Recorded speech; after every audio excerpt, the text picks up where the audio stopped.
The third quarter now beginning. Both sides looking to pull away in the last half of the game.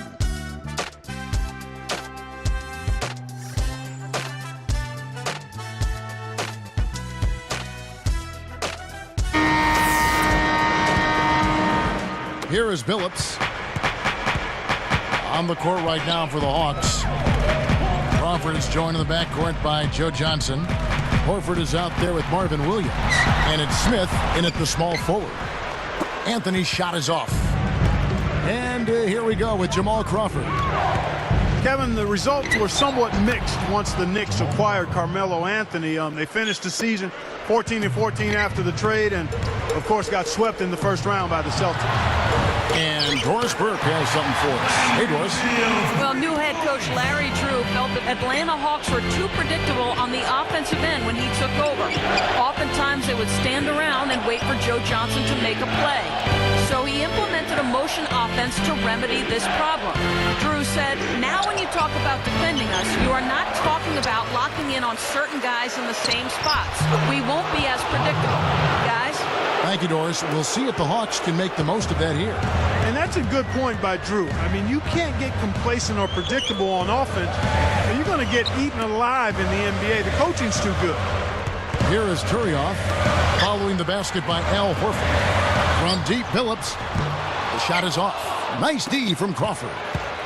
But Clark, you mentioned the playoff series between the Knicks and the Celtics. Carmelo struggled with his shot. Steve, just 37% from the field. Well, the Celtics are a very good team defensively. And I think for Carmelo, remember, he had to take on a lot of the scoring load because of the back injury to Amari Stoudemire. So I thought Carmelo played well, but the defensive focus of Boston was completely on him. Now here's Billups. Josh Smith unable to get his shot to go. And no one able to grab it as it goes out of bounds.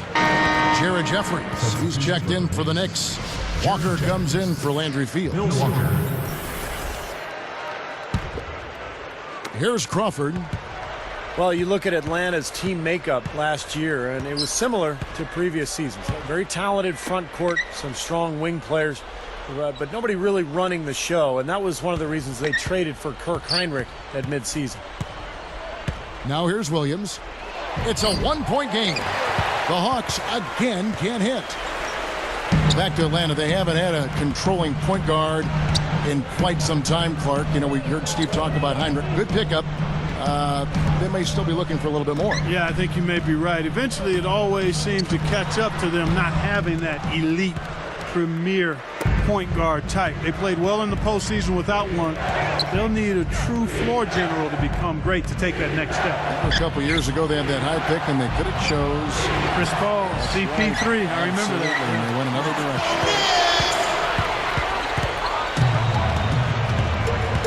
direction. Now here's Billups.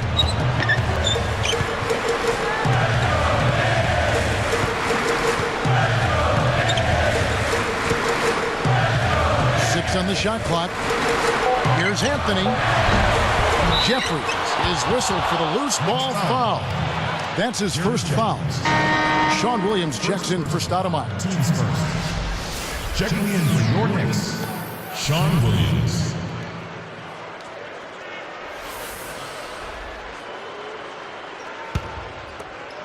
The Hawks leading. Crawford outside. Johnson outside. Hands it from downtown. Johnson's got 11 points. Oh, you've got to close out on him in the corner. That's his favorite shot, his bread and butter. And the Knicks decide to take their first time out here. Well, fellas, you know, Melo coming over to the Knicks, the big story around the league, really, as the Knicks like to make headlines, and they did with that move. Some, though, can criticize New York for being more concerned with being on the front page than actually winning. I'm not sure I quite agree with that, but certainly some people may have felt that way. And making a change here, the Knicks. Stoudemire's checked in. There's a minute 47 left here in the third quarter. Back to what you brought up, they have always tried to be a part of big trades that are being discussed. Sometimes they work, Steve, and sometimes they don't for that team. Yeah, but anytime you have a chance to get a superstar like Carmelo Anthony or like Amari Stoudemire, I think you go ahead and do it. And so New York is set up now for some success over the coming years, but we'll see how they go forward and what kind of roster they put around their two stars. And Johnson missing again. Knicks trail by 4. Here's Billups. New York, no good that time either. And I think whichever team starts to dominate the glass could... And Smith slams it home. Boy, that is an alley-oop of the highest order on the front and back end. Oh, play they've been working on, I'm sure. That's got to be the case because that was impeccable timing.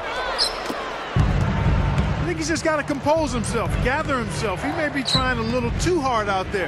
Let it flow, let it happen. Don't force it. Crawford, no luck. Yeah, he's struggled with his shot this quarter, and he's got to find a groove somehow. Horford with the rebound. Been a tough quarter for him. He has not been able to make a shot here. It's tipped. Here's the break. Here's Walker. Rips down the breakaway slam.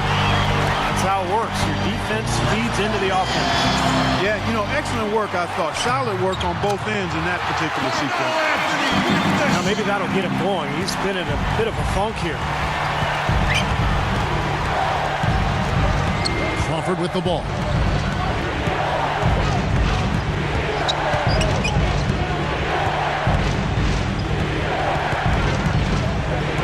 Just 5 to shoot. And he lays it straight in. Crawford's got 4 points now in the quarter. That's exactly what they had in mind on that possession. Buried from outside. But I don't know. I think we may see a review here. That was pretty close. And not so fast. The officials are going to check that shot again and make sure they got it right before we go to the 4th.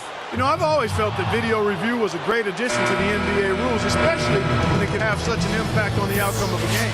I agree, Clark, and it's very tough to tell on this one. We don't see a lot of these reviews, but a good percentage of reviews ultimately end up in an overturned ruling of what was originally thought to be a basket or not. The points coming in bunches as we wrap up the 3rd quarter. It's been a good one. You look at Joe Johnson. He's really been playing well. But we know he can score, so it's not really a huge shock to see him put up these kind of big numbers. And I would think that he most likely will continue to carry on this kind of play